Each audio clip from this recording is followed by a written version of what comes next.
Welcome back to Arcane Eye. Today we're playing some more Dragonlance Shadow of the Dragon Queen. I like the excited waving, guys. It's a lot better than last week already. Yeah. I'm joined by Chris Russell and Veronica. And this is session Hello. 7 now. I was actually surprised. Uh, if nobody has realized this, if you've watched all of our videos and haven't realized that Russ is on a 3 second delay because he lives in the fucking Arctic, then go back and watch because you'll definitely be able to notice it now that you know that piece of information. Um, but like I Yeah, was it's really saying, annoying. oh, It's Russ, like, what were you saying, Arctic boy? I said it's really annoying. This is session 7, which surprised me. I was doing the recap today, and I was like, "Wow, it's already been 7 sessions." That's usually that's by far the most that on our channel. I feel like we've got up into session 3 in the past, so we're sticking with it. Dragonlance has kept our Yeah. attention.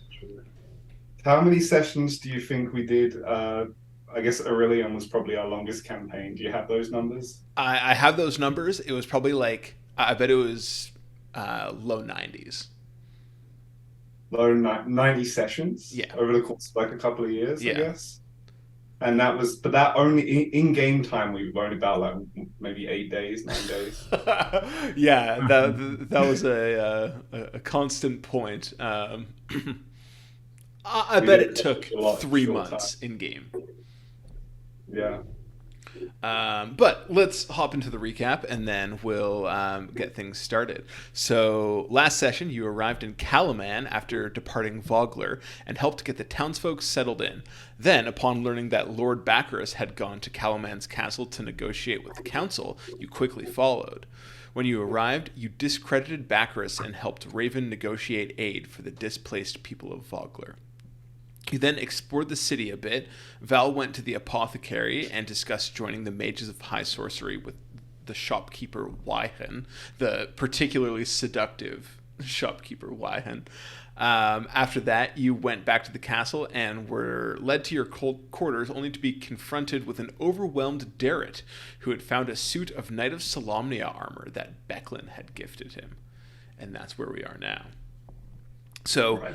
we did say that you finished off last session, having a drink with Darrett and generally just getting settled into your quarters. So unless you want to do anything during the night, we're getting started with it being the next day.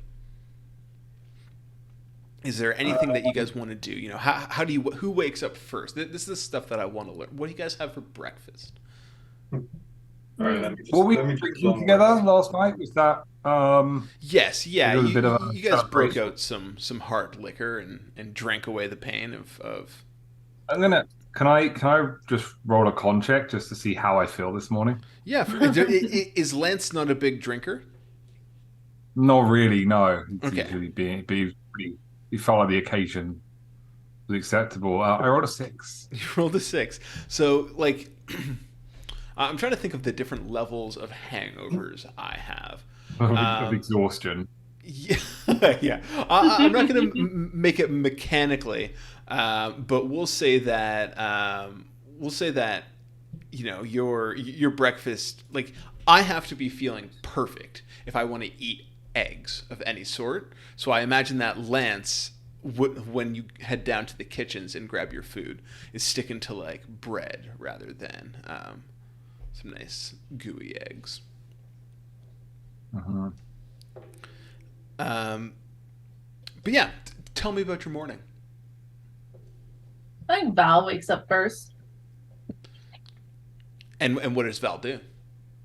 Um, Maybe she probably has like a healthy breakfast. Like not a big drinker, doesn't feel like hungover or anything. Like can elves get drunk or are they like I don't know. You're an elf. I genuinely didn't know that.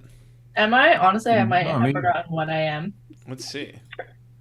Wait, I you am sure an you've not elf. been drinking? You're an I elf. am an elf. Holy crap. I'm an Okay, elf. well, I will certainly include that in the story going forward because that's important information. No one. Can we just say you've been like hooded since we met you or something? Ooh, Like, I like that. Somehow That's it good. like Retcon, Val has a had a hood reveal. on the whole time. Yeah. And then last night, gets a little bit tipsy and fucking whips the hood off, and you just see those pointy little ears. Because haven't we in uh like this world or this province or whatever, the like haven't the races kind of separated a fair bit? Like you said that like the dwarves went to the mountains and the elves went to the woods and all that kind Yeah, of so stuff. essentially, since the cataclysm a couple hundred years ago, like you said, dwarves have gone under their mountain, which I'm forgetting the name of, and then the elves have retreated into their own Okay. separate tribes. There's the Qualinesti elves, the Sylvanesti elves, and then it's like the Kalishti elves, something with a K. But are you a high elf, a wood elf? What kind of elf are you? I'm a wood elf. Wood elf. So, Yeah, that means you have to have a Cockney English accent. blimey. So, just a bit of backstory for you. And, if you guys have watched our primer to the Dragonlance setting on YouTube, on the YouTube channel, then you can skip forward a bit. But wood elves, or Sylvanesti elves, have separated from the Qualinesti elves a couple hundred years ago. And they're a lot more chill and less stuck up than their Qualinesti cousins. And recently, I'm actually not sure if you would know this. So we're going to. How long have you been in Vogler? Your entire life, or at Vogler region? Yeah. I don't know. I don't think. Maybe I would. No, I don't think I've been here my whole life. So do you think that you would have traveled from the home world of the home forest of the elves to somewhere in the Vogler region? Yeah, I think so. I think maybe that's why I'm like following these guys around because I don't really know Right, you just like where got I'm to this going. new place, got mugged, and then Yeah. you're like, okay, like these guys seem like a better situation. Yeah. Okay, interesting. Well, I imagine that you'll probably have some questions coming your way about being an elf, but most people are I would say that most people have probably seen an elf, or like most people in cities maybe have seen an elf, but it's kind of like, oh shit, did you see that elf over there? So that's why you've been walking around with the hood up and just generally keeping to yourself. Yeah. Okay. That makes sense. Well, that's That checks out. important character building. So as you guys are down in the kitchens, getting your meal, you all eventually stumble down there, Lance especially so. And then you are approached by a man wearing Kalaman-colored armor, which I believe is gold and... so gold and blue armor. And... Actually, it's Shut up, Todd. And yeah, they approach you and they say, Marshal Vendry has an assignment for you. Please follow me. okay. Did we get time to get? Yeah, we did get breakfast, right? Yeah, you guys probably didn't finish your breakfast, but you've at least had a bite to eat. Okay, I'll pocket a couple of hash browns just in case. So you guys follow this unnamed guard back through the Cowman Castle hallways to Marshal Vendry's office, where, knocks on the door, come in. You guys open in through this and see like a relatively Spartan office, wood desk, wood chair that's sitting in front of it. Nothing really ornate in this room. Marshal Vendry, who you know to be a stern woman, who's a little bit hot, looks up from the letter she's writing, glances you guys over and says, "What really shocked me about your or what has really worried me about your description of the attack last night was this clockwork armored dragon thing. I think that if they decided to, this could be used as a siege weapon against Kalaman and could have a good chance of, if not breaking down a wall, then doing some damage to our gates. We have a tinkerer nearby named Rookledust, and I feel like she would know more about this than anybody here would. Are you able to go bring her back to the city so we may consult her about this matter?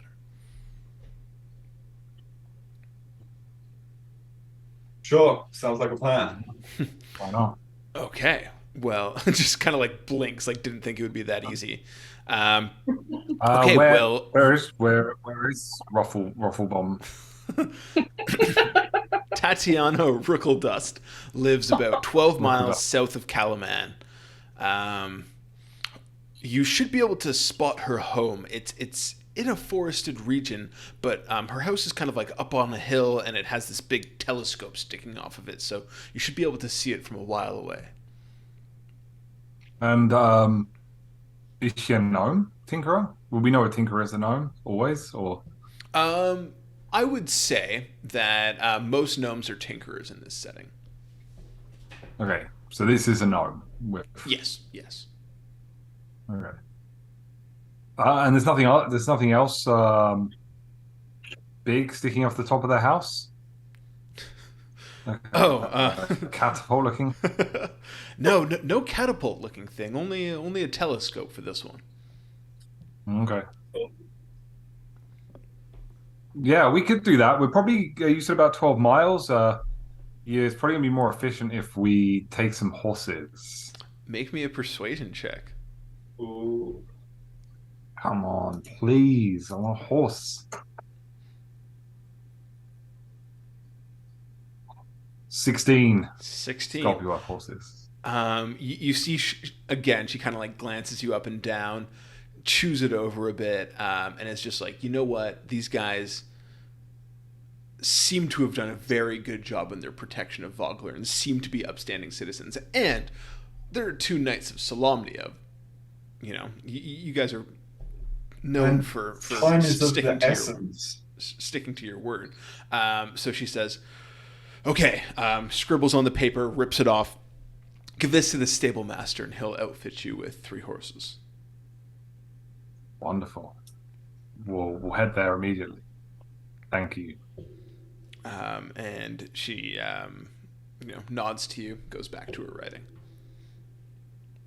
Oh, yes. All right, let's go to the stables. Dude, there's some horsies. Are you doing any other preparations, or are you guys just heading straight there?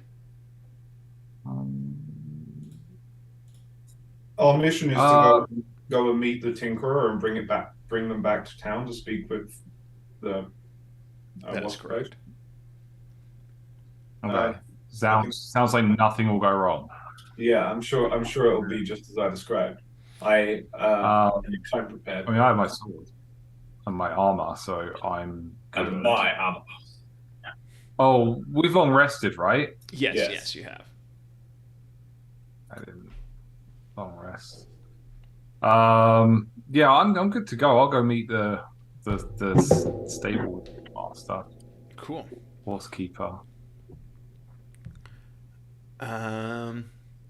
So, well, you guys, you head down to the stable. You hand the stable master the sheet of paper that Marshal Vindry wrote you. He, calls to a couple stable hands who get 3, relatively good-looking traveling pack horses. These guys aren't war horses. This isn't Shadowfax or anything. And they put a saddle on them. And kind of says, okay, well, bring them back in one piece. We absolutely will. Just so you know, my name's Lance. Nice to meet you. What's your name? My name is Stablemaster Eric. Eric. Pleasure. Nice to meet you as Would- well. would- What are two knights doing in these parts? I thought you guys were down in the main province. Well, I mean, it's an extremely long story, and unfortunately, we need the horses because we don't have much time. Would you say it's about like 6 sessions worth to get them caught up? Yeah, it's a lot, and honestly, like sometimes I just forget. So yeah. Well, he nods to you and says, "Take good care of him," and then heads back into his stable. And you guys ride out into the the surrounding land of Kalaman. And while you guys are traveling, somebody make me actually, all of you can make me a history check to see what you know about the lands around Kalaman. Ooh.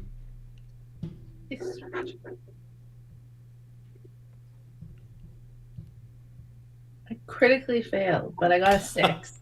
Well, I guess that fits because as we discussed, you are a transplant in these lands.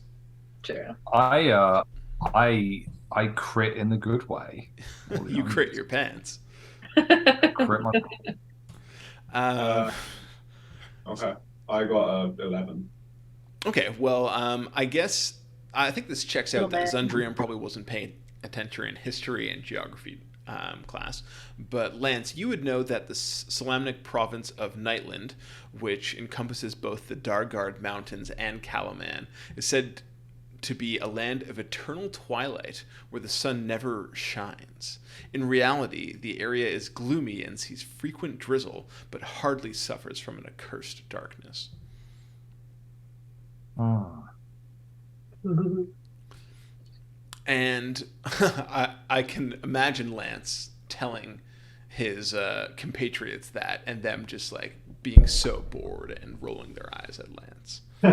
Yeah, so that up there, that's the Dargard Mountains, and you can see people think it's actually twilight, but really it's just very gloomy. Yeah, Val has fallen asleep. So somebody roll me a d4 to see how your travel is. I rolled a D4. Yeah, you can go if you want.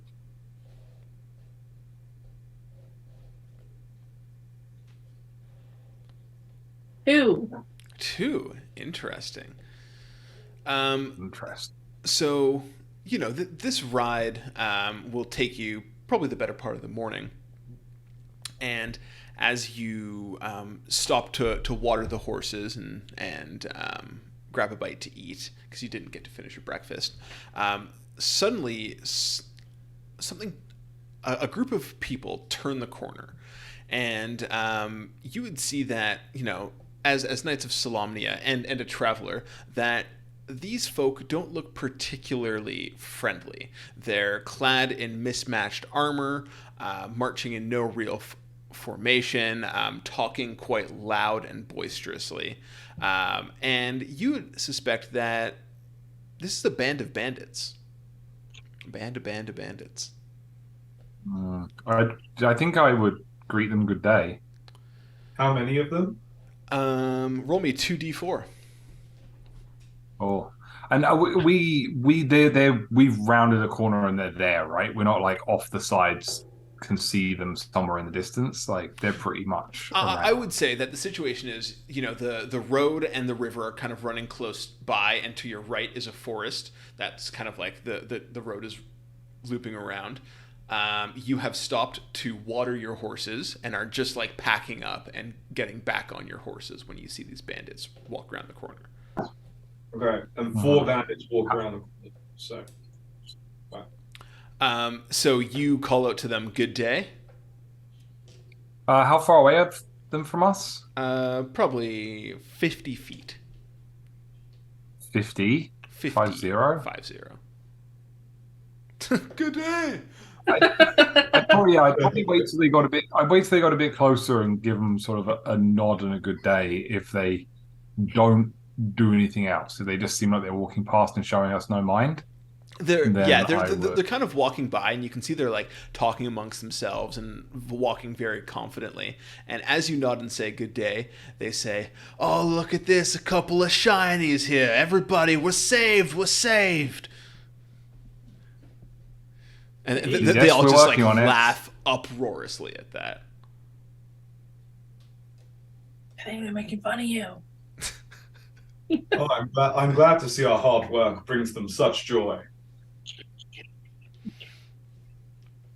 And as they walk by you, you can hear them loudly say, "I hear that army is going to pay us pretty well to kill a bunch of these shinies in the future." As they just like, continue to trail off. I'm gonna try to pull a huddle together as on our horses, I guess. So did you, Zom? Did you hear that? There. It sounds like people are signing up for this this army that's attacked us. Do you think there's any value in perhaps capturing one of them, interrogating them, and finding out more? Perhaps they might just be, four fools with tongues loose from the alehouse. But we can, if you think it's something worth pursuing. I agree. If I know that there's something that Russ likes doing, it's engaging the people that bully him. Yeah, I'm trying really hard. Like, it's really hard not just to be like a cocky prick character all the time, and just try to be like, okay, I don't want to pick a fight, but if they force me, or if it's for the greater good and rules of law. I feel like your characters are usually just like terrifying, like especially if you want to go back and watch Spelljammer Academy, Captain Plasma, who would just like somebody would like say something to you and you would just like shoot down their throat. Yes. Yeah, okay. I think yeah, as they go off laughing and we have our conversation, I'm just gonna kind of kick my horse around, pull the reins a bit to sort of turn it towards back towards the direction they're walking away from us in, and say, "Sir, a moment of your time." And then they say, "Oh, what is it, officer? Are we speeding?" Are they on foot? Yeah. Possibly in the wrong direction, and I'd like to give you the chance to put it right. You mentioned a army. Yeah, and what's it to you? Well, Amy, I heard you say you're going to kill a bunch of us with that army. That army is terrorizing the land. I assume also this is your land. Why would you support the attack on its civilians? Ours is what we take. Okay, then I'm afraid we must bring you to justice. We will return you to Kalaman to stand trial. You see, like, the leader of the group kind of steps forward and is just like kind of like, hand on a half-drawn sword, and it's just like, "Shiny, walk away. This isn't going to end well for you." No, because that would mean getting off of my horse. Well, then trot away. You don't want any part of this. Just keep going the way you came, and we'll keep going ours. I'm going to glance to Zom. To see if he gives me a nod or not. Sanjum withdraws the hammer from my my back sheath, and I say, "Cool. "Do not count for nothing against three of us mounted." and I mount a charge on the leader. Okay, you guys are bringing some divine justice to these bandits. I love it. Okay, let me whip up a quick battle map because I know how much Chris needs one. Yeah, you need it too. It's funny, it's I need it so too. so different playing a good person. Like you just don't know how to act. Like, yeah, no, we really don't want to fight you, but please just surrender. Yeah, fortunately, I think of Zundrium as being kind of, like chaotic good almost. Yeah. So it still cause some trouble. Yeah, I like to think that Lance believes that he could say, "You should surrender and come and stand trial," and they will. It just doesn't ever go that way. Yeah. Yeah, not many people are just But I like, think okay, we surrender. It's quite a good partnership between Lance and Zundrium because Zundrium's thing is that he's like looking for an excuse to deal out justice, and then through traveling around with Lance, he just gets given opportunities to Yeah, because Lance always like steps Lance will up give and he's people like, "Sir, ultimatums. you're doing the wrong thing, and I need to bring you to justice." Okay, so we'll say that Lance is a bit in front of the group. This guy's kind of stepped up to you. Oh, sorry. We are now switching over to the battle map here, and we'll put it on battle map mode. Love it. Nice. So the brown line is the road that you're standing in. The blue to your left is the river, and this green squiggle off to the right is the forest. So have you guys rolled initiative? Because it's time to do that.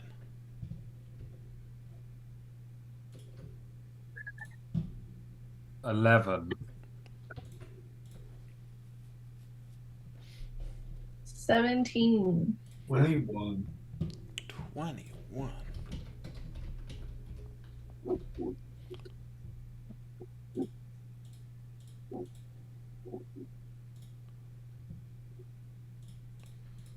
Okay. Feel bad for Val just getting dragged along. Like we're just like, yeah, we found this random elf. We're nice for so long, and everyone just seems to hate us, call us shinies all the time. Yeah. Well, you would imagine that these same people would probably hate elves as well. So I feel like Val's kind of like, at least I have two people in heavy armor that can take the hits that would have been directed at me. Yeah, I feel like Val kind of feels like she's not as nice as these guys, or as peaceful. Like she feels like she's kind of hanging out with a bunch of nerds.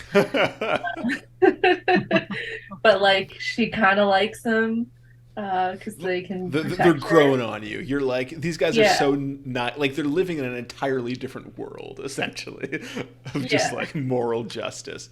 You can see that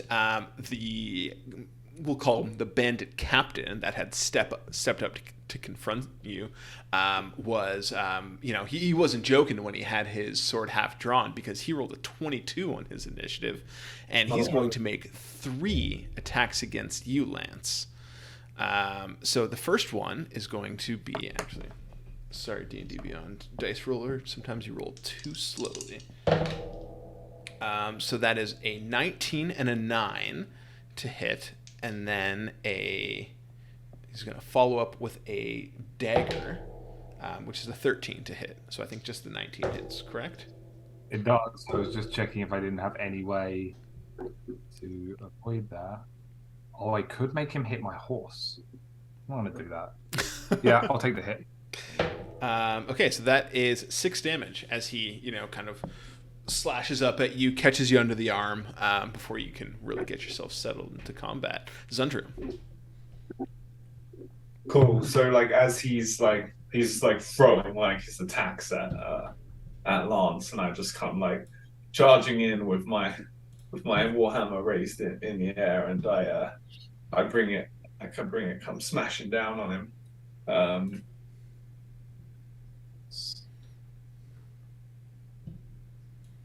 God damn it. I'm gonna Squire of the one. Yeah, I'm gonna precise strike. Sorry. Cool. To take an advantage on that. That's more like it. So that's a 16. 16 is going to hit. Good. All right. Prepare to take my damage. Plus an additional d8 because it's precise strike. So that is 9 plus 2, so that's 11. 11 damage. Cool. And I will use my bonus action to. Yeah, I'll use my bonus action to War Priest this guy. Cool. Follow up that second attack. Yeah, here comes the second attack. Okay, this time that is a 17. That's he is actually going to parry you. This captain adds 2 to its AC against 1 melee attack that would hit it. Okay, that's fair. I assume that's something he get.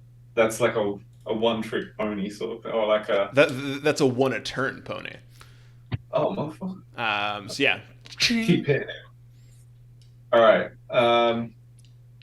Yeah, I guess that's the end of my go. I kind of wish I used my bonus to like do a shield of faith or something instead. Spiritual weapon. That's always a good. Oh, I kind of forgot about that. I was stuck in my head a bit.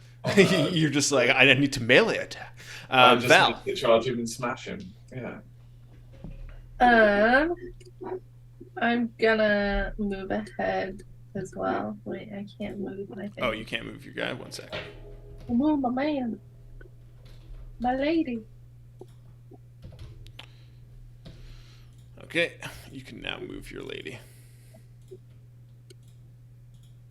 I'm gonna move ahead and use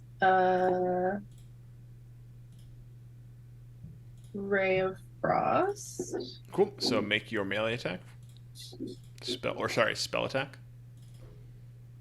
It is 8. 8 is going. It's going to miss anybody that you hit, but or we're shooting at. But who were you shooting at? Just to know who hates you now. Yeah. Which one was that aimed at? The one in front. Cool. You can see he's like, she's a magic user. Get her. And you see that these 2 bandits are going to go 1, 2, 3, 4, 5, 6. Just can't reach you, eh? But they have light crossbows. And then 1, 2, 3, 4, 5, 6. And they are both going to shoot off a light crossbow at you, Val. You now know that in this setting, being a magic user paints a target on your back. Although both these guys are probably going to dink. That's a 5 and a 13 to hit. Yes. The 13 hits. Okay. Then you take 4 points of piercing damage as one of the bolts from the light crossbow kind of grazes your side.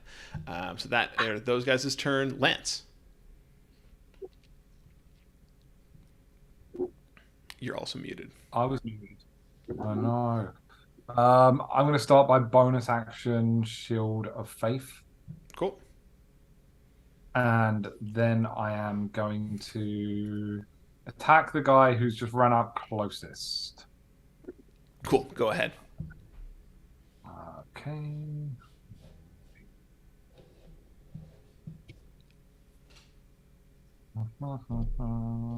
That is a 15 to hit. That's going to hit. Okay. Oh, wait. Sorry, 2 seconds. I'm going to check my features again. I have Mounted Combatant, which I believe grants me advantage on attack rolls against unmounted creatures smaller than my mount. There you go. I can force them to attack my mount, and my mount takes them to dexterity first. So I'm actually going to roll for my advantage anyway. See if I... Nothing. Okay. Roll for crit. 13. That is... Oh, shit, I rolled the wrong damage. I'm sorry. Do I know how to play D&D? 8.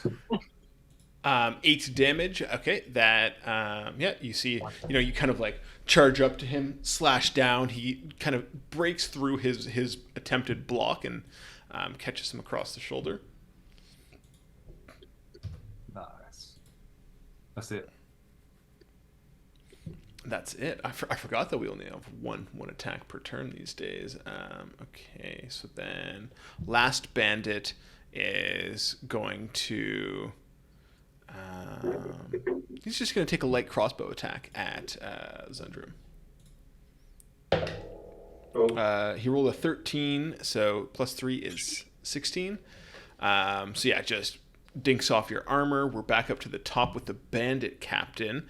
Seeing as Lance has engaged another one of these bandits, he's going to turn his focus on Zundrium, and he's going to make 2 longsword attacks and then a dagger. 7, 19 with the longsword, and a 15. All right, so the second longsword attack hits only. Okay, so then that is going to be 8 slashing damage as he rains a flurry of blows down on you, and one gets through. Then Zundrium, it's your go. Cool. So yeah, as he hits me, I'm already swinging my hammer back at him. I crit. That's Oh whatever. shit! You crit your pants. 25. Yeah. Do 2. God damn it. So that's only 7 damage. Oh no. Okay. A bonus action spiritual weapon, and it will appear on his blind side and appear and smash him as well. Smash him. That's to the same effect. Do I have to make? I'm still making. Make a spell attack roll with that. This is an 18. 18 is definitely going to hit. Roll your damage.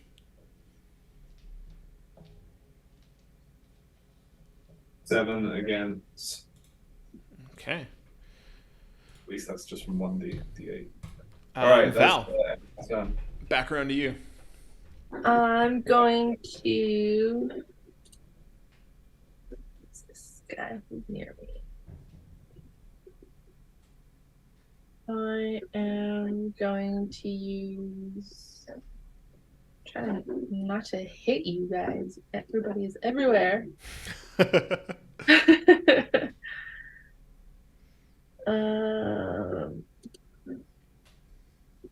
All right, I'm just gonna use Ray of Frost again. Cool.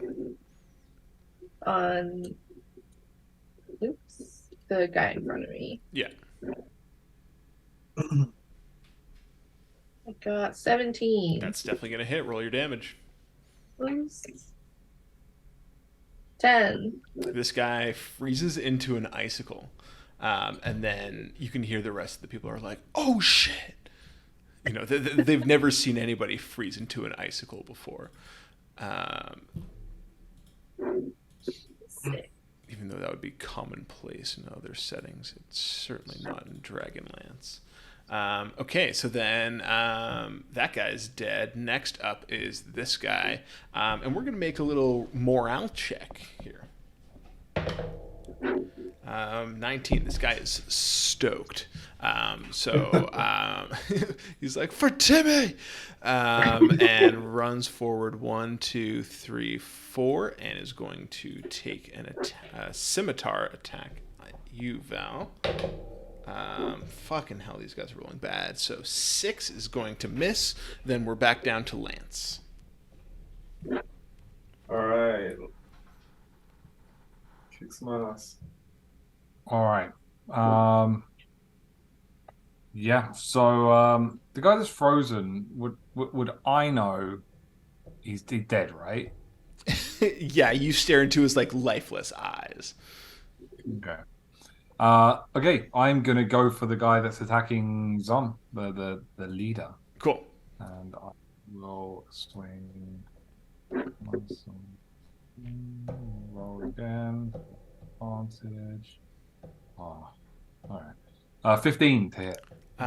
he is going to parry that. So after getting a glancing blow or a couple hits from Zum, he staggers back, sees you coming from the other side, and just swiftly, deftly parries your blow.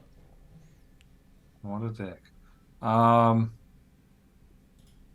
Okay, good enough. Cool. Then this last guy is going to make a morale check. Nat 1. You see, he's looking at the guy that just got frozen solid, and he's like, "I'm out of here, man." And rolls 1, 2, 3, 4, 5, 6. You can see that he's kind of running away from you and into the forest.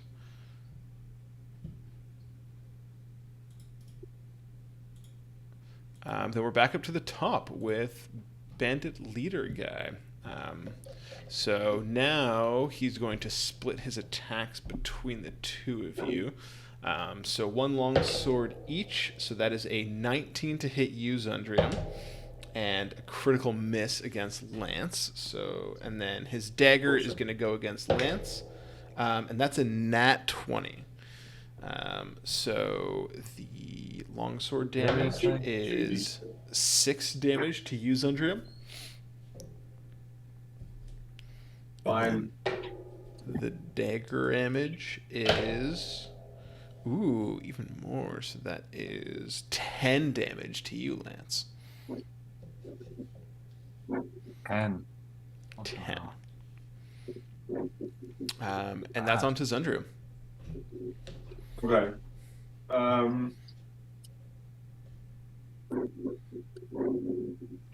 So I'm still pretty much fighting regularly with this guy. I'm gonna crack out a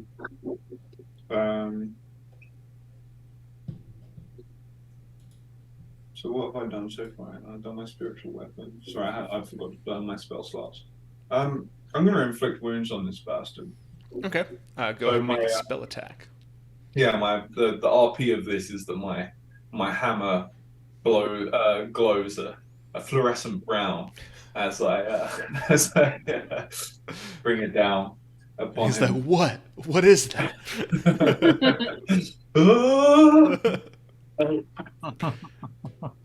All right, so that says, wait, this is a spell attack, right? Yes.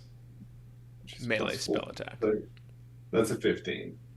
15 is going to hit against one melee attack that would hit it. And he's going to parry it.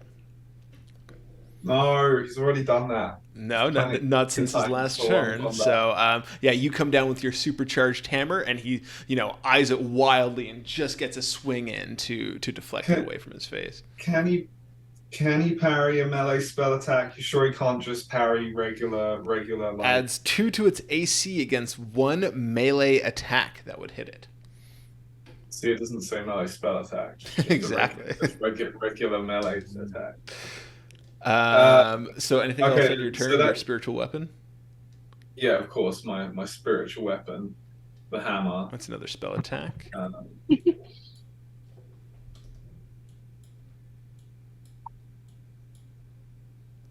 damn it.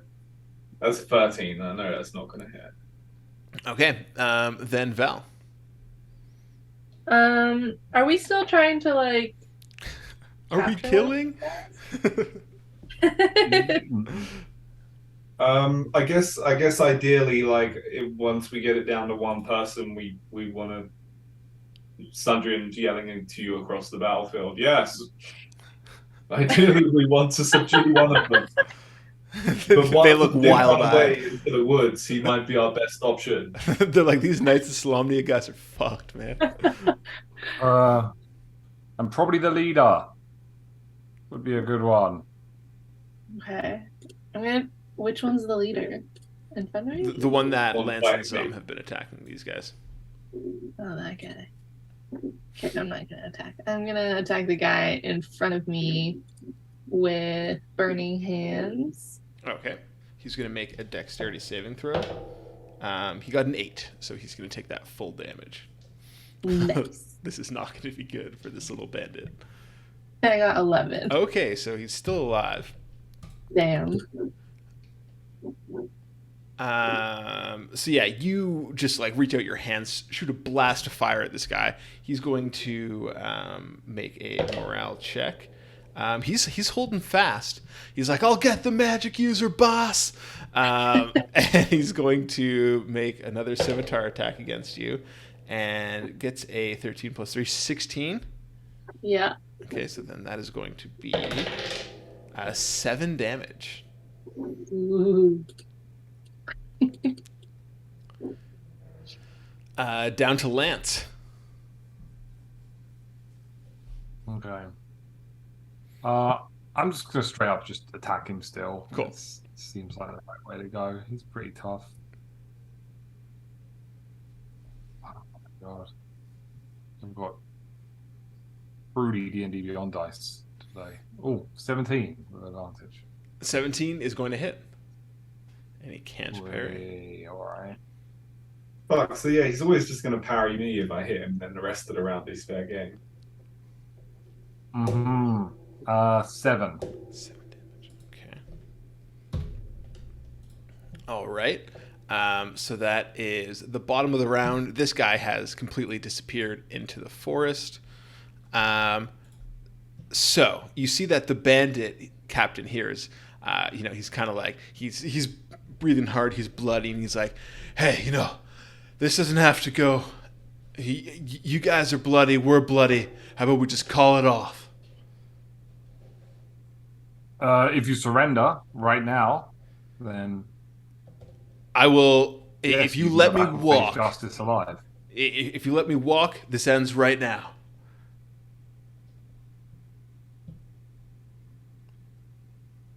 We have to bring you to justice. Okay, then he's going to attack you 3 times.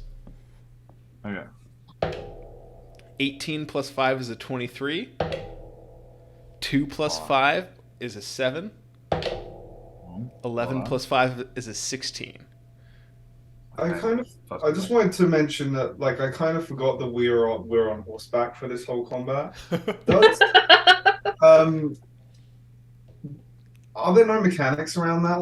Like advantages, disadvantages? Like, I feel like in combat, like, if you're on horseback against someone standing on the ground, like, there's got to be some sort of... So the mechanic around that is pretty much like you have to be... The mounted combatant feat is essentially saying... your way of saying you're proficient with attacking from a horse, and that's when you start getting advantages and disadvantages and stuff like that. So I think you have something with the Knight of Salomia where like you like can mount your horse faster, but I don't think it's like advantage on attacks or anything. Right. So actually has absolutely no benefit in combat. Unless you take mounted combat. So the main benefit is you can like move around faster and such. Is there like that must be a feat as well, maybe. But there's like a charge, is there, where like you can charge with a horse? there is a charger feat, yep. So sorry, the bandit captain's scimitar hit. So that is going to be 1d6. So that is going to be 7 damage. That was on me, right? Are we Yeah. still doing that? And then Zundrim.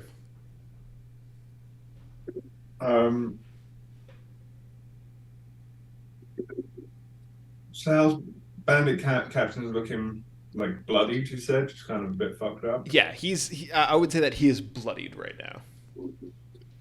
Cool. If you look across to Lance, you also see that he is looking rather bloodied.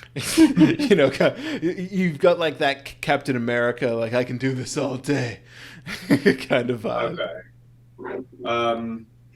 Well, in an effort to try and help seek justice, I'm gonna cast Hold Person on him. Ooh, very nice. So that's a wisdom saving throw? Wisdom save, yeah. Okay, he gets +2 to this. He -2. rolled a 4.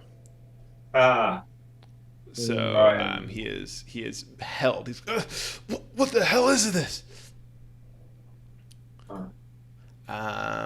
Val. Justice. Oh, actually no. Your spiritual weapon, Zundrim. It performs no action this turn. You're not gonna bonus action bonk him. It's only the guy that I'm holding that's left, right? I was. Oh I no, was there's this guy as well. Oh, right. Sorry, my bad. I will. I will probably just move the spiritual weapon and bonk that guy. My plan was to hold this guy and try and end the initiative. Cool. Make a spell attack against this bandit. All right. So my spiritual weapon critically fails. It hits Val. Okay. Yeah, you get bonked, Val. Val, you're up. So this guy's paralyzed. This guy is very intent on killing you.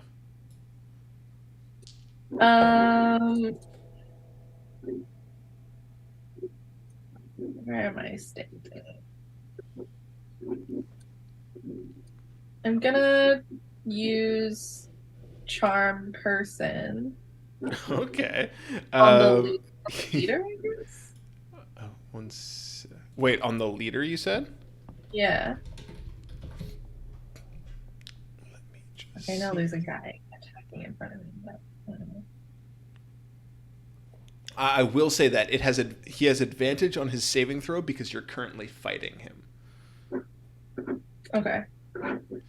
I'll take the risk. Okay. Fucking hell. 11. Cool. So he misses. So he now He fails. regards you specifically, not the other people in your party. He regards Val specifically as a friendly acquaintance for the next minute.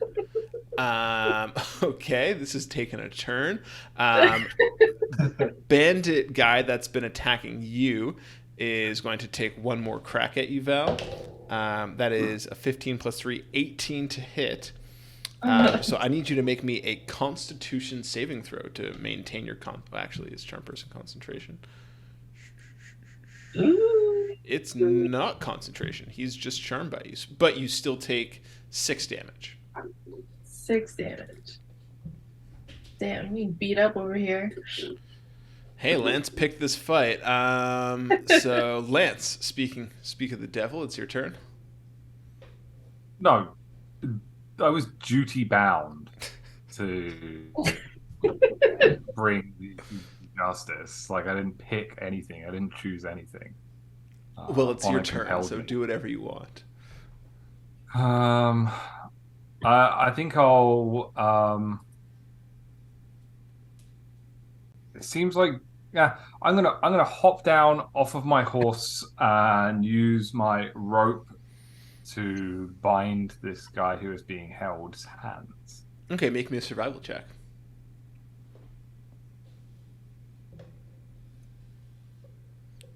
I'll say with advantage how's because a this 21 guy for is you? totally. You rolled a 21. Okay. Yeah, you get down. Rope's already in him. Expertly lasso him up. It's just like totally hogtied. And yeah, that's your action. Any bonus actions or anything? No, that's good. You see this guy's just like, what the fuck are you guys doing? Okay, other bandit is sprinting away into the forest. Bandit captain, I'm gonna say that he has you rolled a 21, so it's a DC 21 strength check to break out of this. If he fails, then he can not break out just by strength alone. Wow, he rolled a 16. So like he's entirely a held person right now. So first, he has to wisdom saving throw to see if he can get out of this. Actually, let's see if that's actually what he has to do. Hopefully not. At the end of each of its turns, the target can make another wisdom save. So he doesn't even get a chance to bust out, but he is going to try to make a wisdom saving throw to resist the whole person. 13 plus 2 is 15. Does that beat your spell DC? I'm afraid it does. Okay, well, he is no longer held, but he is bound. And that's the end of his turn. So Zundrim, it's now your turn. You have a captive bandit captain. Right. Okay, so I just quickly say to him, "You're bound. Do you yield?" It's like that happened so fast. That happened all in less than 6 seconds. I was paralyzed, and then my hands got tied. And he's like, "Yeah, God damn it." All right. So he doesn't seem to be. I didn't hear a yes, I yield anywhere in there. He said yes, God damn it. Okay. Well, enough. gods damn it in this setting. Um, And you see the other bandit, who's in the process of trying to stab Val, lowers his sword. okay, cool. So I just give him. I walk up to him while he's bound, and I just give him like a little whack to the back of the knees with my hammer. I'm not really intending Damage. this. Yeah. I'm just more trying to bring him to his knees. Okay. Yeah. He kind of like falls forward, hands tied behind his back, and he's like, "What do you shinies want? Well, all we were just taking a walk out here, and you guys had to come along and impose your will on us, like all the I'll noble look at Lance. bastards." Yeah, I'm kind of waiting for Lance to. I know he was the one that was.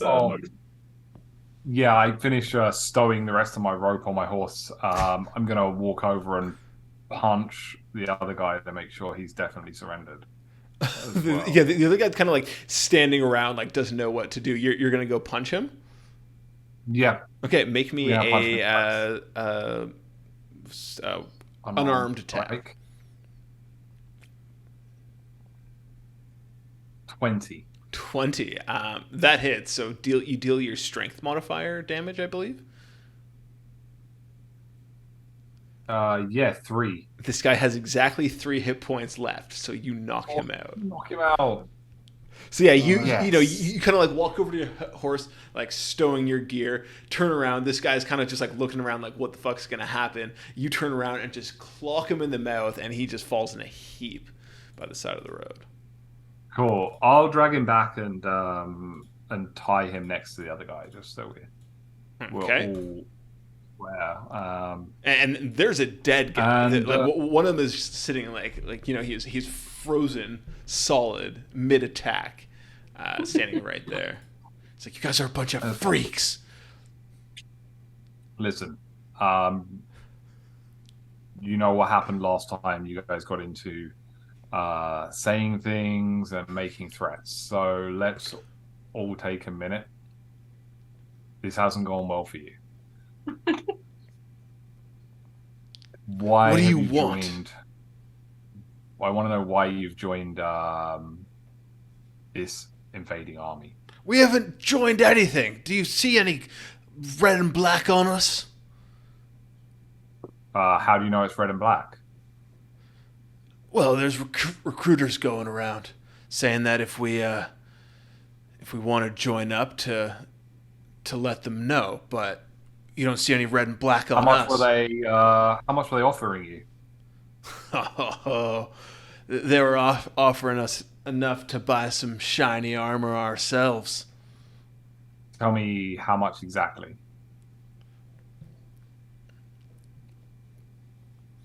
25 gold pieces a week. Zundri and Val, if you could search them, please. Yeah.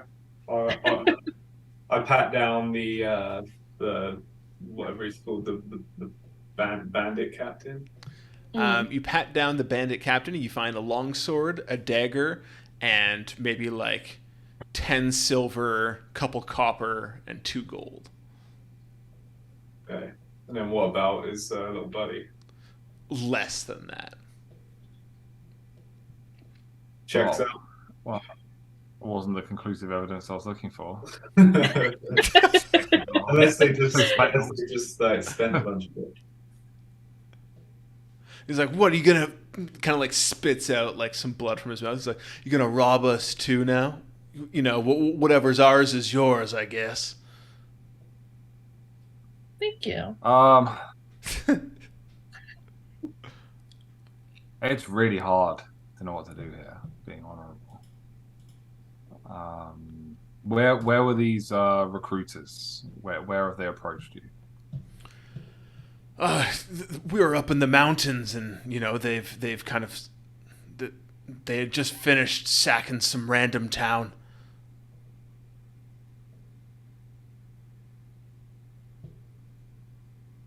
Did they say what they were intending to do, or was it just an offer of money for swords? These guys, they're probably as fanatical as you. They kept on talking about the Dragon Queen's will, this, that, and the other, and we don't even know who or what the hell they're talking about. They kind of creeped us out, actually. And are you from Kalaman? I'm from the Nightland region. That's all you get to know. Zundria. Where did they tell you to go if you decided to join up? So the bandit kind of looks up at you and says, they told us to meet them at Wheel Watch Outpost. Oh, I believe that's an outpost in the southern part of the region. Yeah, you would have heard of that talked about over cups last night. Some of the soldiers are talking about Wheel Watch Outpost, and based on the conversations you heard, it's still firmly under the control of the Kalaman City forces. So you're kind of put off to why the Dragon Army is telling people to meet them there. Cool. To investigate that more. I have some questions about being a Knight of Solemnia. Right. Are you asking our yeah, the bandit captain. You sit down next to him, and you're like, I don't know. Questions. You guys keep calling us shinies, and it really hurts. I really I think a lot of my armor. It's not to show off; it's just that it's important. Cleanliness. And he's like, no, I totally get that. I totally get that. DM, I have some questions about being a Knight of Solemnia. Mm-hmm. What is our kind of code or our ethics or our law? Are we, when we are acting as a Knight of Solemnia in a Solemnic, which I understand is slightly different than, it isn't under our control or anything, province, are we governed by our law and honor or the local municipality or region's laws? In this scenario, these guys said they were siding with this invading army that we know is attacking, has just destroyed Vogler and is probably coming for Kalaman and other places. They acted like they were joining. They said they were going to kill us. When challenged on that, they attacked us. Well, they didn't attack you. You said that you were going to bring them into justice, and then he was like, "You don't want to do that," and then the fight. Well, he had his sword half drawn. They were threatening. They didn't follow He us all the didn't way make out. the first attack. Yeah, he did. That's true. Okay, he shot first. So I will give you a little bit of information about the code of conduct that Knights of Solemnia use to conduct their daily life. So you have to be part of the Knights of Solemnia. You follow a chivalric code of two parts. There is the oath that you take, and then there is the measure.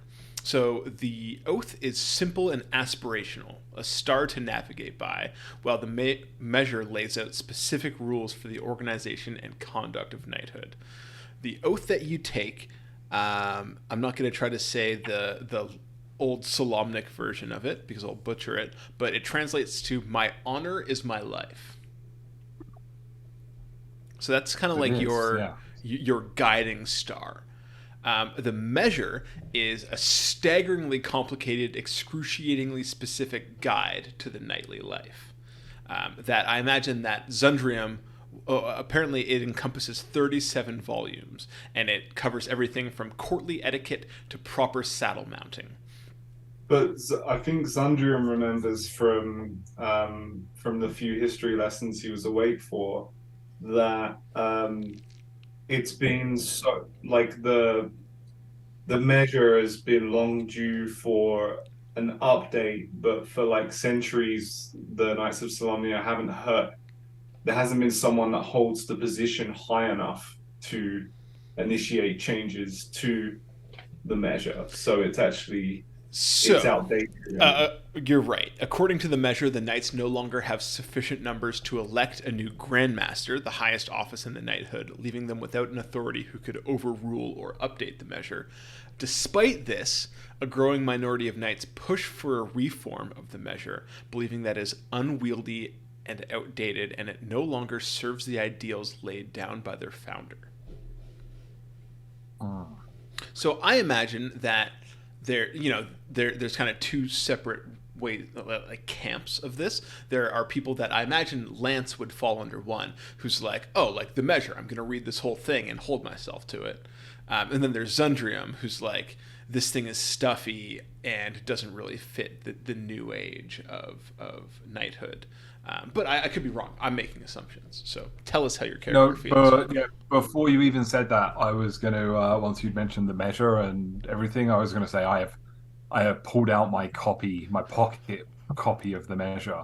And I'm like squatted in front of these guys trying to find out what the honorable, correct Solamnic thing to do with them is in this scenario.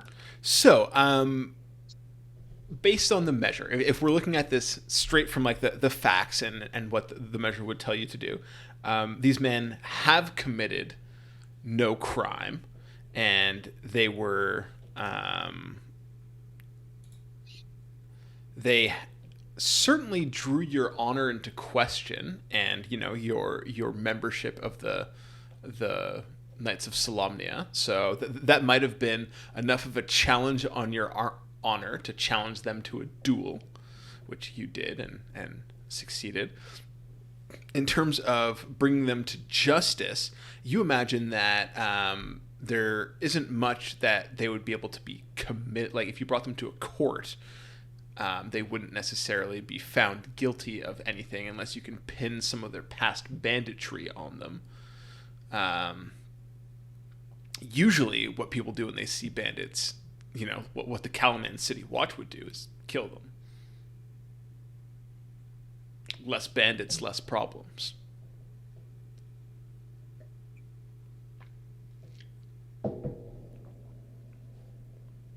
But I see them as having committed no crime. They've not committed a crime other than challenging your honor, which as a Knight of Solamnia, you're personally fine to uphold. But I imagine that there's something in the measure about killing people that are unarmed and defenseless as well. Cool. So we could Zundrium's way of thinking is that these guys, in my opinion, it was like attempted murder or whatever the equivalent would be. Like tried to kill us, failed, and that perhaps if they were unbound and had their weapons returned to them, that they could die honorably.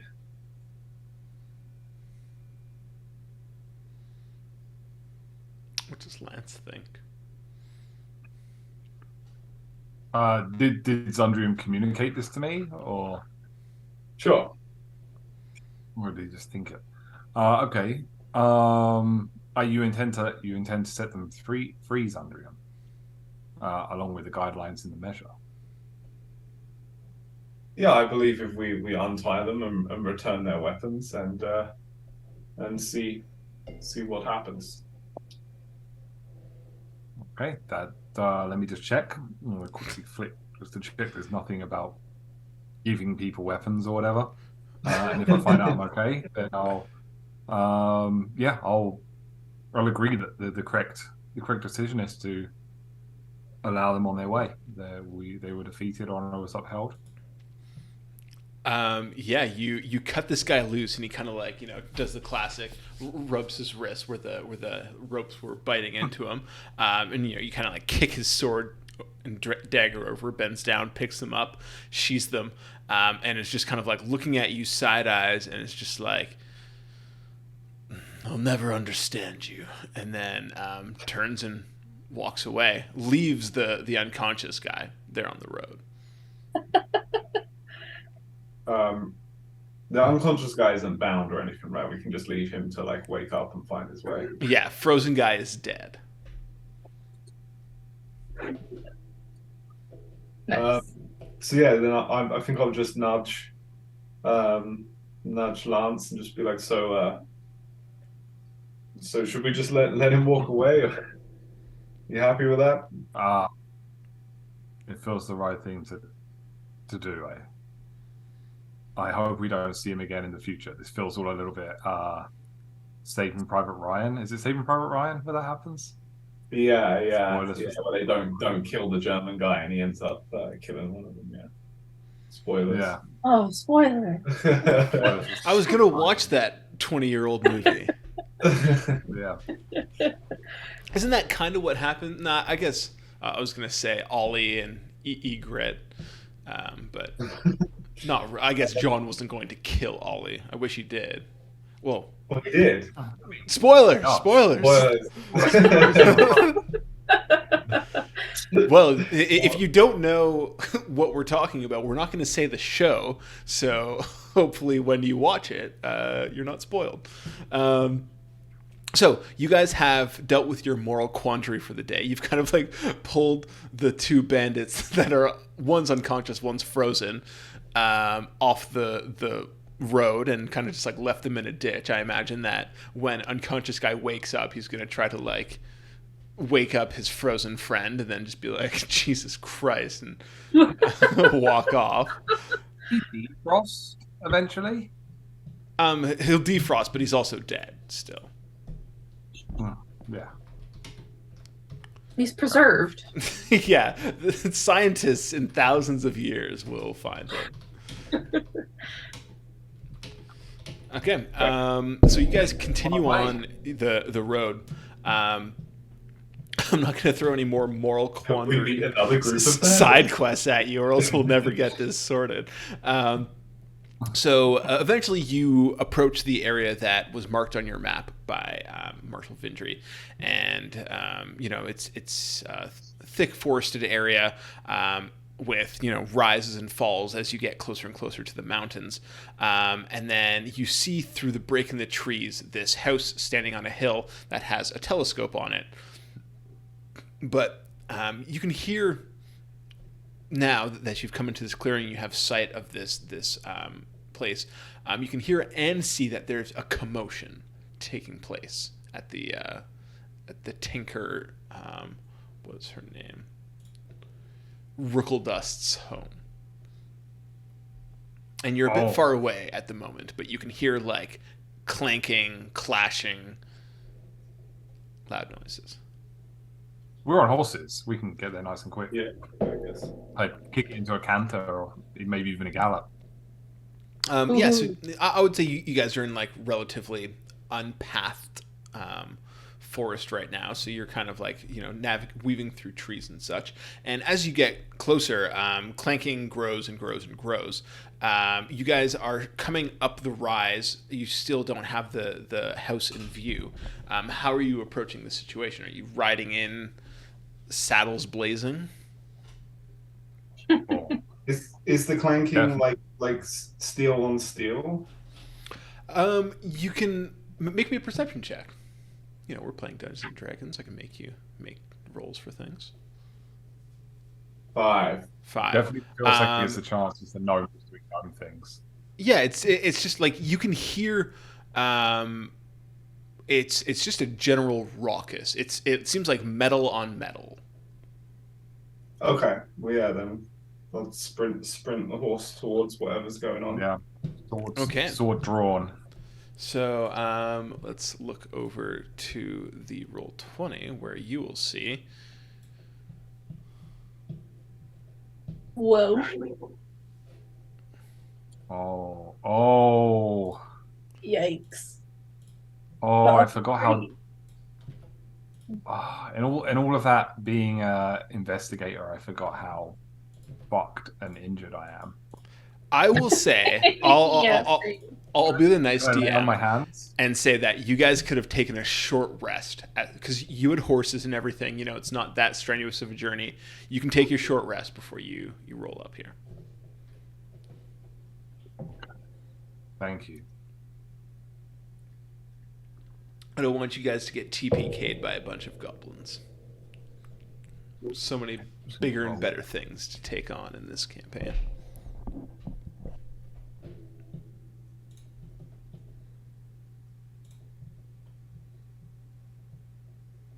Nice.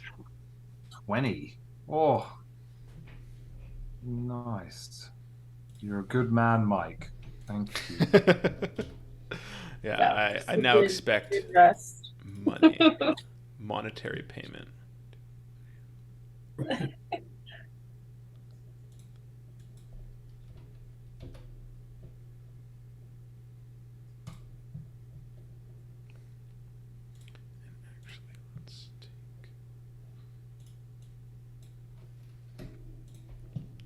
Okay, so you guys come galloping up the hill. You can see that eventually you see, like, as you kind of come up this hill, you can see that there's a pathway that leads down the hill that you're able to wheel your horse over towards and get a straight shot at this place. And you come riding up until you have a good view of what's going on. And by the time you have rolled up, all of these goblins that are running around the front yard being chased by clockwork devices, while a hobgoblin captain is like, "Get in there, kill that thing, get me the weapon."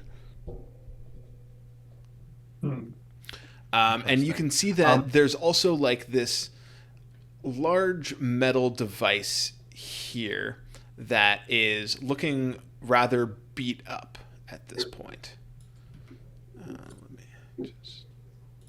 Wait, where's the large metal device? Large metal device here. And make me an insight check or perception, whatever you want. All of us? Yeah. Well, I got an 18 that time. Oh, I got an 18 too. I got 19. Oh, wow. So you guys all roll up. And it's funny because you didn't really remember this happening because I had to explain it to you because it's a big part of the story.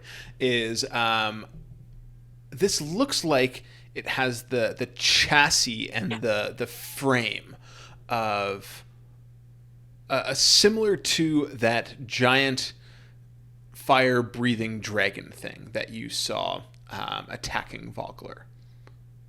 Right. And you can see that, it looks like some goblins had tried to like pull it away. It looks like the clockwork devices pulled it back, bending, chipping off components, and it's starting to look rather beat up at this point. But that is the general situation. Everybody roll me initiative because we're getting straight into this. Before we get straight into it,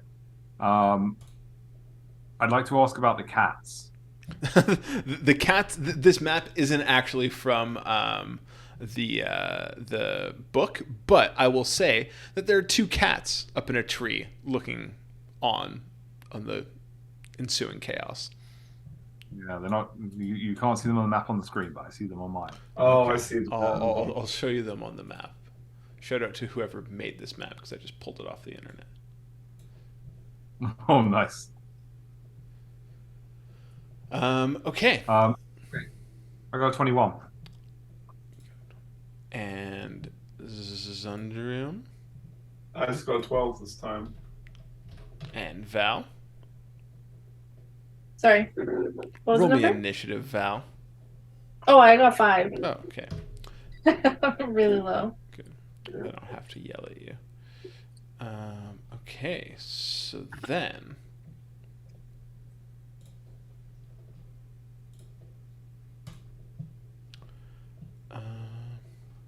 I will say one thing about the D&D Beyond combat tracker. I know it's still in beta, but I wish it grouped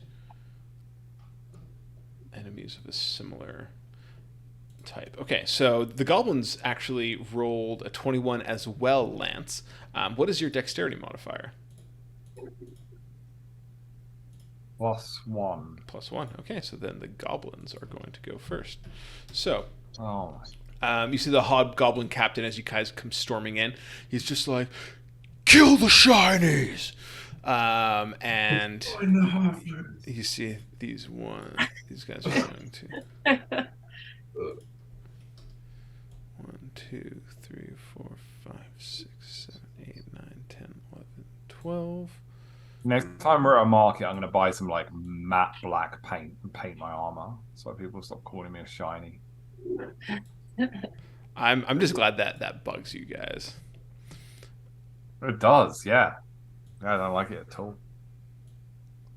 Goes well with the story. It's funny because it didn't in the beginning, but because it's like because we've now played enough as these characters for it to properly become a slur. It's actually become properly annoying. And it's funny because I made it up on the spot in the first session, and this isn't actually pulled from the campaign. No, yeah. Oh wow. Okay. Well, there you go. Okay, so the goblins are going to spend their turn just like swarming you guys. Most of them, actually all of them except for one, had to dash. So he's just going to take his scimitar attack against Zundrium, and he's going to miss. So then Lance, you're up. Okay. All bonus action Shield of Faith just to get my 20 armor class back. And I'm going to attack the one right near me. I am on a horse. I have advantage.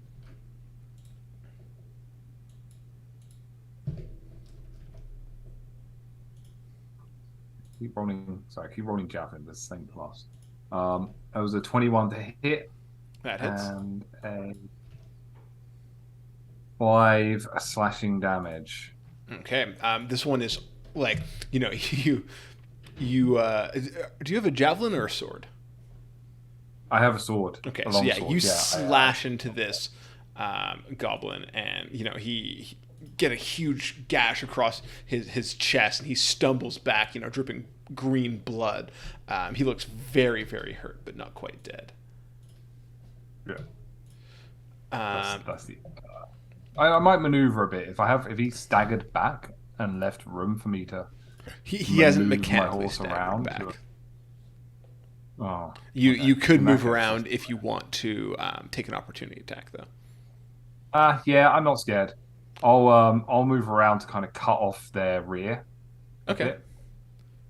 Can you control your you can control your guys. So just move however you would wish. He's going to take an attack of opportunity against your horse. But he got a 6. And that's not going to hit. Your horse's AC is a 12. Can I change where I went? Yep. No. I'm wrong. I'm going to stay there. I was really tempted to go attack the hobgoblin, but I'm going to stay right. Okay, so then that is next up, the hobgoblin. So the hobgoblin is going to. I can just picture this guy. What's the Uruk-hai from Fellowship? Well, he has a name. Lutz. He pulls back his longbow, sights it down at Lance, and lets an arrow off. That's another 2, so 5 total. Arrow just whizzes wide. Val, you have been swarmed by goblins. I'm going to use binding ice. Okay. In the direction, to the left. No, north, the diagonal direction. It's towards these guys, kind of thing. No, the other way. Oh, interesting. So that you can get a 30-foot cone going that way. Yeah. Okay, we'll say that you can hit 1, 2, 3, 4. I'm just gonna do a quick.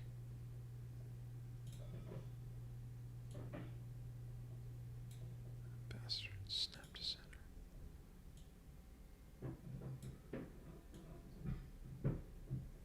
Okay, well, we'll say you get 5 guys in that. So they're going to all make one big Constitution saving throw just to hurry this along.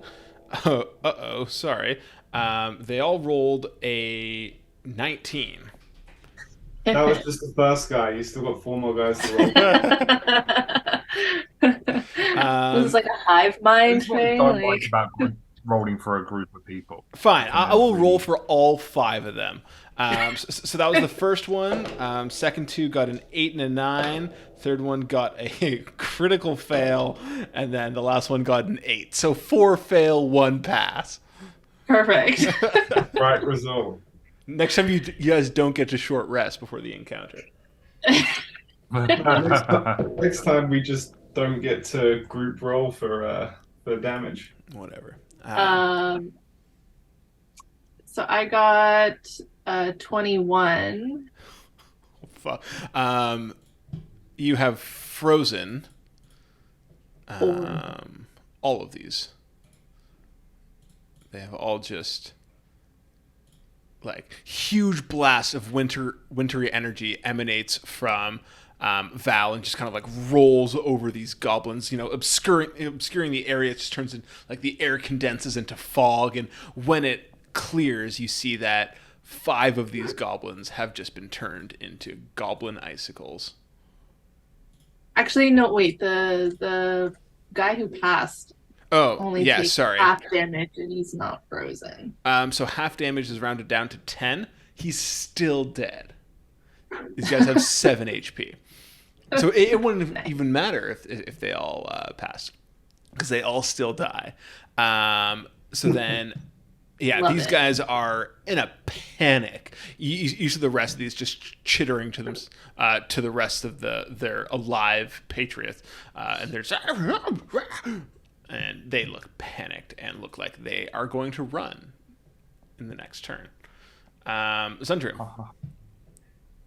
Cool. Sorry, I was just looking, as you were saying that, sparked an idea, and I was just quickly looking into the details of that idea.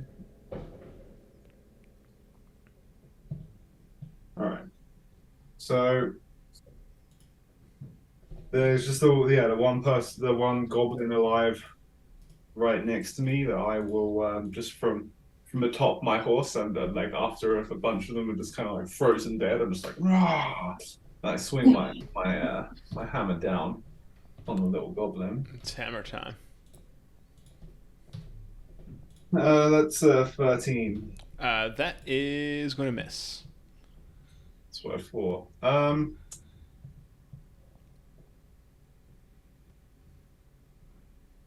I am going to. Oh, I guess that's my action. Yeah, fuck it. That'll be my turn for now. I'll see what happens. Cool. So, the goblins that are still surviving, they are going to bonus action disengage, and then all run 60 feet. So they have all disappeared off into this forest. The hobgoblin is screaming at them. He's like, just in a goblinoid language, to not run away, you imagine. Come on, get back here! But they're gone, just like chittering off into the woods. You hear leaves rustle, but nothing else. And then Lance, it's your turn, and this hobgoblin is just kind of like standing there. Looks like he's been caught with his pants down a little bit. Yeah, that's good. Which is a shame, because if he did kill me and then they did take this gnome, I would have a legitimate reason to say they took the little ones. So the little one. Yeah. But yeah, I'm just gonna kick my horse and go charging at him. Horse for horse range would get me there, right? Oh, definitely. So yeah, I'll just straight attack with advantage. Oh, 24, natural 20. Okay, that yeah, roll crit damage. That's double, right? Roll again. Double the dice. As a paladin, Double the. I would smite here, and then you roll double crit, Oh yeah. double smite damage as well. Okay, I will. So roll 2 more d8. Roll. I definitely sort of don't know how to be a paladin. 8, 8, 16. And then I will is it what is my smite? Divine smite? Is that what it is? I'm going to tell you right now. You don't need to roll that. You've already killed him. We'll say though that as you run towards him, sword held high, it glints off. The clouds part just for one moment. The sunlight shines through the ever glooming nights or cloudy sky of Nightland, and you bring the sword down on him, just like head rolls. They're definitely beheaded. Yeah, head rolls, and it just has like a surprised look on his face. Nice. Cool. My attention is immediately drawn to the house and our original quest. Okay, so you see that this gnome with it looks very similar to Than, just kind of like wearing overalls and like has like goggles around her neck. She pokes her head out through this aperture window here. It kind of like pops up and she looks around. She says, "Are they all dead?"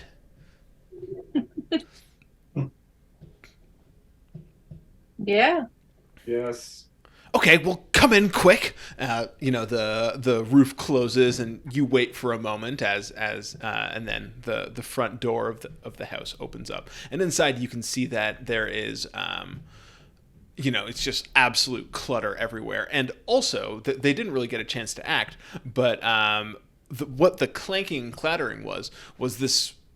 Were clockwork devices that were also engaging in the fight against the goblinoids. After they all died, the clockwork devices just kind of like scurry back and kind of like climb up on the house and just go back to sleep. Can you describe the clockwork devices for me?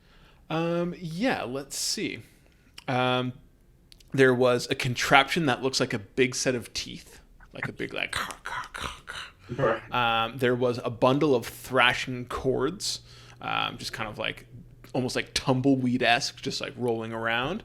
There was a device that was firing darts filled with glowing green fluid, and there was a mechanical chicken that fired tin eggs at the goblins. You can tell that there's a bunch of like dismantled, destroyed clockwork devices all over the ground. You can tell that they're not really built for combat, and that they were just like a shitload of tin eggs just like lying around. Yeah, like it was making a clatter more than anything. Cool. And yeah, count me impressed. You follow Tatiana Rookeldust into her cramped abode, where she just kind of like turns to look at you nervously and is just like, "Oh, I thank you first of all for coming to save me. These folks they came expecting another one of my weed clearers, but they let it slip that they actually wanted it as a weapon." And, I decided not to sell it to them after that. And they got really mad and they started to try to take it. But then I sicked my clockwork devices on them and they really helped. At least they didn't take it. Right. Yeah, well, that's good. You did a really good job. Yeah. Yeah, I think you did very well. She, has like a little bit of like, thank you.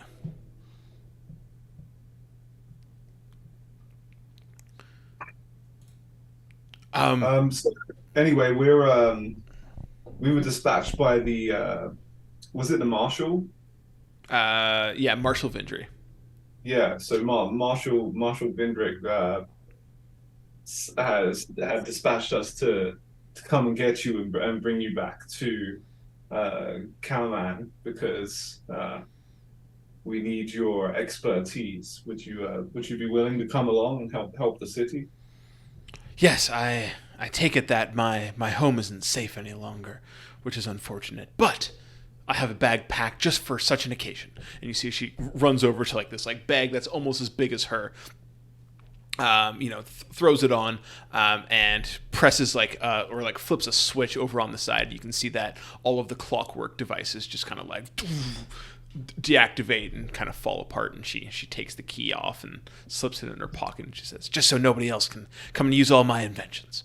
Kind of like hitches the back up on her shoulders and is just like, "Wait. 1 second, I have something for you," and runs back to her workbench, scatters things across it, just like flinging tin eggs and like half-made robot chickens until she's like, here it is.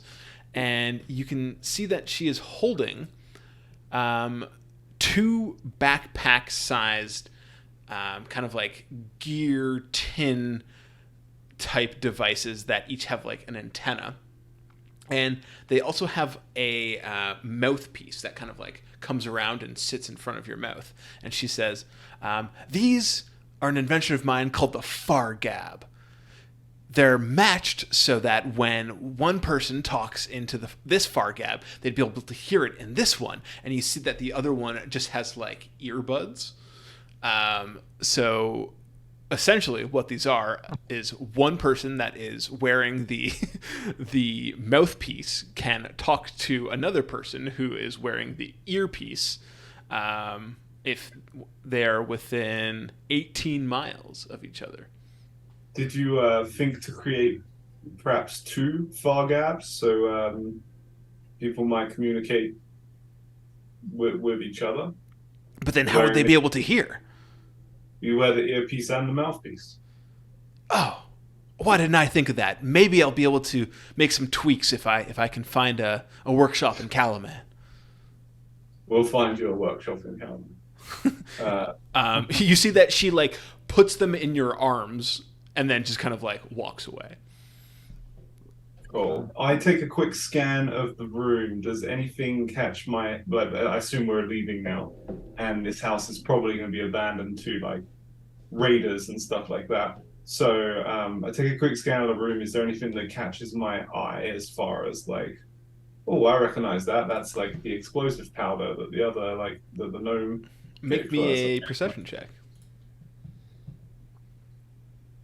Oh, it's an 11.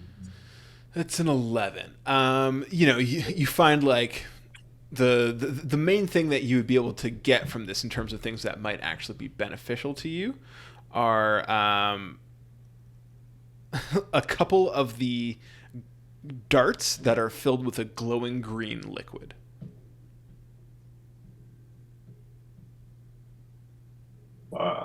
Like your eye is immediately drawn to these vials that are sitting on the workbench, just because they stick out and they're shiny. Cool. So I guess as we're leaving, I just say to this person has a great name. What is it? Tatiana Rickledust. Yeah. Okay. Tatiana. Those fun-looking vials over there, are they worth bringing along? She goes back. She looks back and she says, "Oh no, that is a failed project. I was trying to make a poison, but in actuality, it's harmless."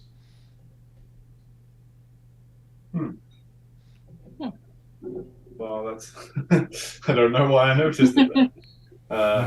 Carry on. She's probably like outpacing you guys. She's like halfway down the road as you guys are just kind of like standing around like, we just go galloping past there, just like, I think you're fast here. So yeah, I imagine that one of you stations or picks up Tatiana and stations her on the back of your horse. so that you guys are able to ride your horses back to Kalaman. I think I vote Val for the horse partner. Do elves really not weigh anything, or is that just a Lord of the Rings specialty thing? I do not know the weight of an elf, unfortunately, in Dragonlance at least. I think that they weigh about the same based on the little I know. Right. Let us know in the comments. Yeah. Do elves Somebody knows. weigh anything? It didn't say anything about that in your 9 books. I was trying to think back, and like really, they don't have. I guess they did go to a snowy area one time. I don't know. So on our way back, do we pass where we had our little combat-y encounter? So on your way back, you you're kind of riding across the field back to the main road, splashing through the river, very Lord of the Rings, panorama shot, except it's gloomy because you're in Nightland. And you kind of come up over a rise and you pull up short because there is a mass of troops marching. What banners do they fly? Definitely not black and red. They make me a perception check to see if you can see from this far away. 21. So you see an iron gray hammer on an anvil, and you would recognize this as the Ironclad Regiment. Yeah, it's the Ironclad Regiment, says Zundrium.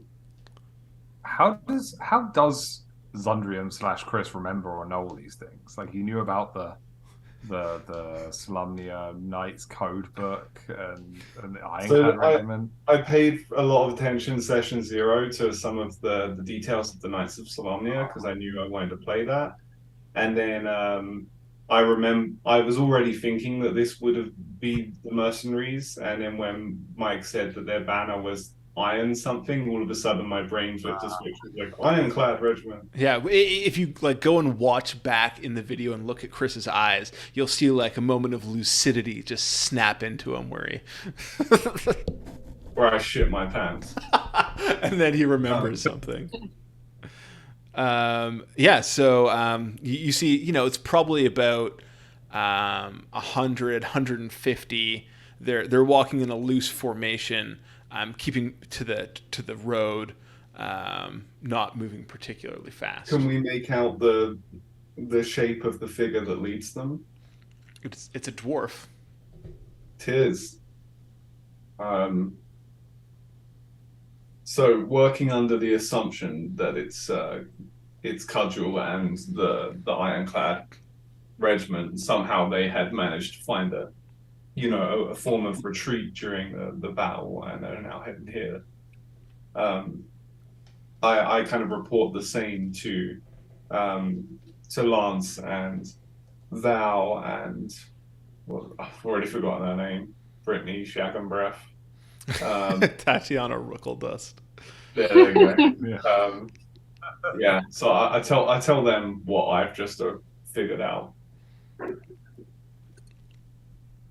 So what's the plan? Are you guys gonna ride up and greet them? Yeah.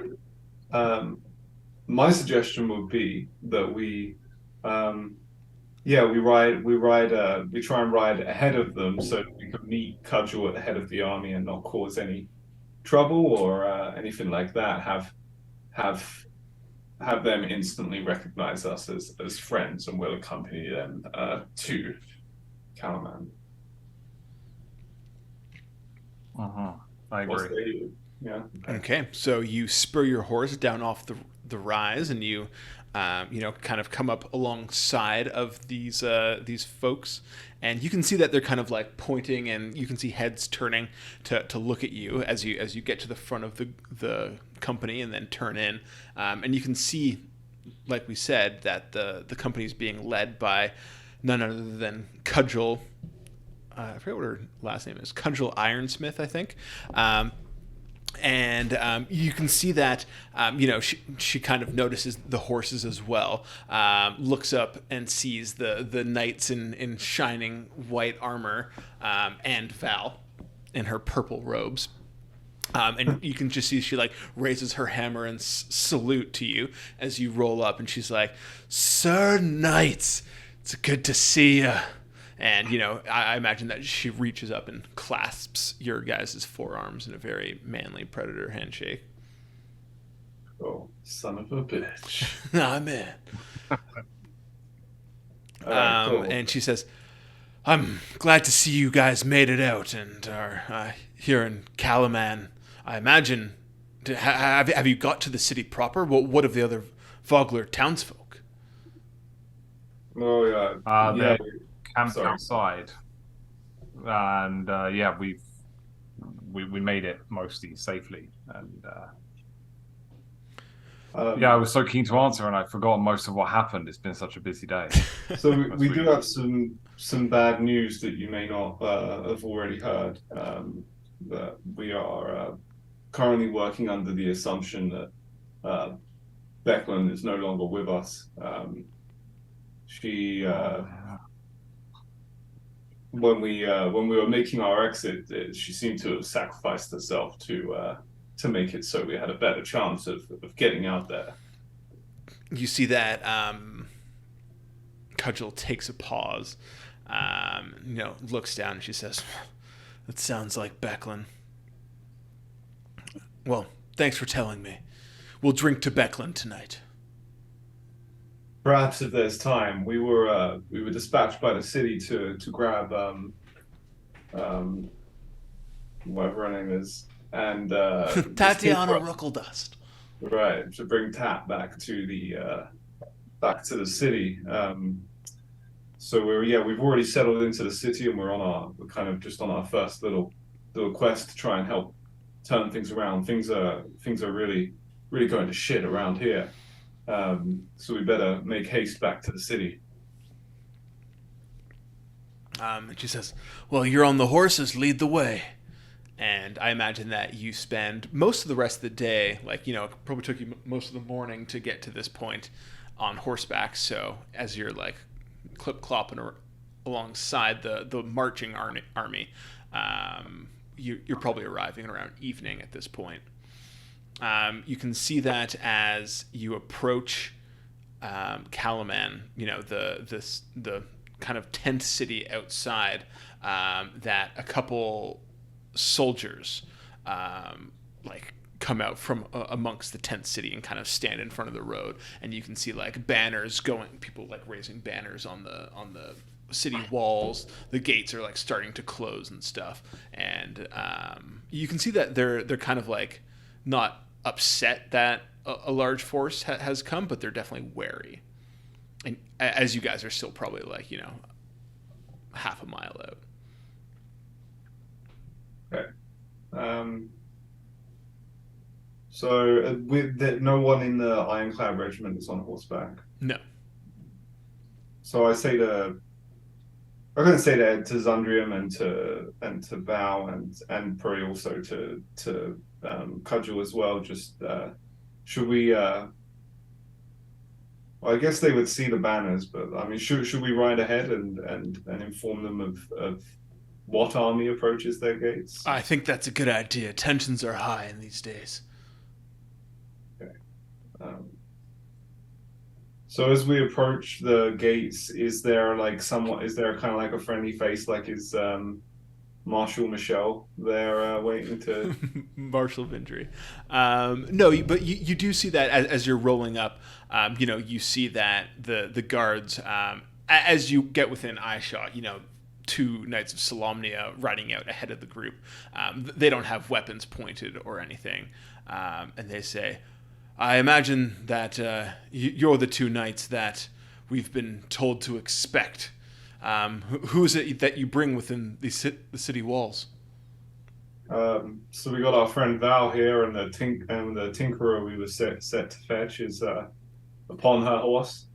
And the company behind you? The army that follows is the Ironclad Regiment, which is mercenary company out from near Vogler that helped us escape. You see, he kind of like turns to his other watch members and says, "We'll have to send a messenger up to Marshal Vindry, but they should be good to camp outside until we hear back." Okay, I'll pass that along. Okay, so we'll say that you go back, get Cudgel and the Ironclad Regiment settled, and the messenger comes running back and says, "Marshal Vindry has approved the Ironclad Regiment can camp outside and can enter the city for any reason, but their permanent camp must stay outside the city walls." Cudgel kind of nods to you and says, "Well, how about we meet up in the Wanderer's Rest and we'll drink to Becklin tonight." Sure, we'll see you there later. And then the messenger continues on after you turn back from Cudgel and says, "Marshal Vindry would like to see you right away." All right. We'll head there right away. Yeah. Cool. So you follow the messenger into Kalaman City proper, through the town, the bustling markets, and up into the castle. I imagine that you've taken Tatiana this whole way as well. And as you guys walk through the city back to Marshal Vindry's office and head in, you can see that she says, it's kind of like talking quietly to an advisor as you open the door. And sees Tatiana Rookledust, and it's just like, stands up and it's just like, you've done marvelously to bring her back here. Thank you so much. Tatiana, we will get you quarters in the castle, but we do seek your help.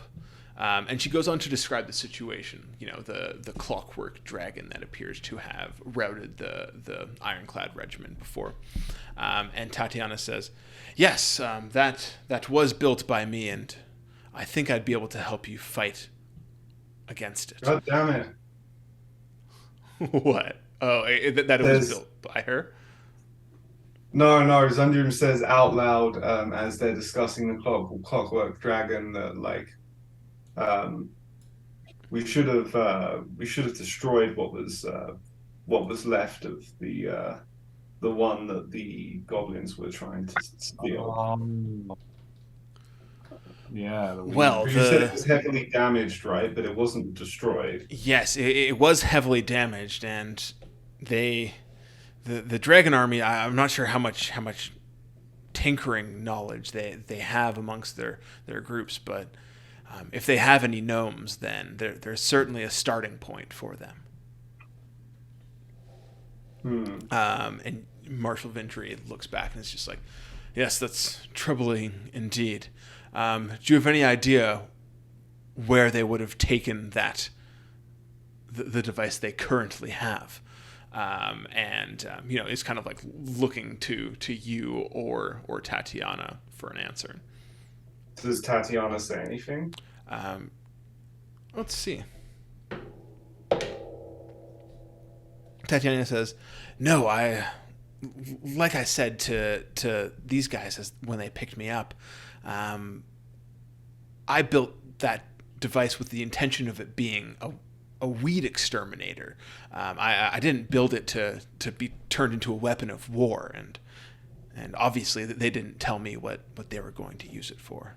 So, I try and slip into the conversation with these guys about the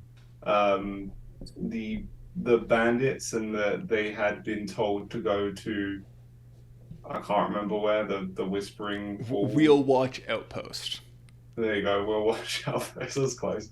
And to rally with the Red Army if they wanted to join, and I don't know if that'll be relevant to where they're taking the dragon contraption thing, but maybe.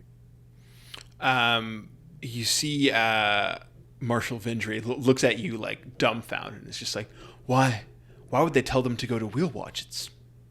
We still have a garrison there. It would. Yeah, it would appear not. You might want to send some messengers. You see, she looks grimly at you and she says, "I think I know your next mission." And that's where we're going to end the session. Oh, Dun, I think dun, I know the dun. next one.